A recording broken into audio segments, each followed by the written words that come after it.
నెలకు 2 పక్షాలు. నెలకు ఎన్ని పక్షాలుమా?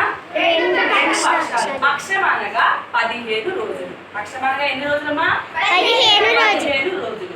ఒక 15 రోజులకి కృష్ణపక్షం అంటారు, ఇంకో 15 రోజులకి శుక్లపక్షం అంటారు. ఓకేనా? అయితే ఈ కృష్ణపక్షం ఏర్పడాలి అంటే పాడ్యమి నుండి చతుర్దశి వరకు చంద్రుని కళ ఇలా తగ్గుతూ వస్తూ అమావాస్య ఏర్పడుతుంది. అమావాస్య రోజు వస్తుంది.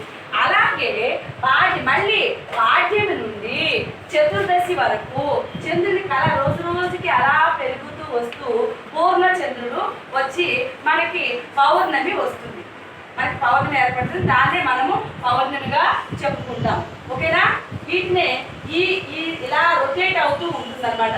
ఈ చక్రం అనేది ఇలా రొటేట్ అవుతూ మనకి దీన్నే తిథులుగా మారుతాయి. ప్రతి ఒక్క రోజుకి ఒక పేరు ఉంది. పాడ్యమి, విధియ, తదియ, చవితి, పంచమి, షష్ఠి, సప్తమి, అష్టమి, నవమి, దశమి, ఏకాదశి, ద్వాదశి, త్రయోదశి, చతుర్దశి, అమావాస్య లేదా పౌర్ణమి మనకి ఏర్పడతాయి. వాటినే తిథులు అని అంటారు. ఓకేనా? వీటిని ఏమంటారమ్మా? తిథులు అంటారు. ఈ తిథుల యొక్క వీటినే మనకి తెలుగులో కాలచక్రము అంటారు. దీన్ని ఏమంటారు? తెలుగులో కాలచక్రము అంటారు. ఇంగ్లీష్ లోకి వచ్చేసరికి టైం వీల్ అని అంటారు. ఇంగ్లీష్ లో ఏమంటారమ్మా? టైం వీల్ అని అంటారు. ఓకే? వీటన్నిటిని ఏమంటారు మనకి ఇప్పుడు చెప్పండి మీరు పిల్లలు?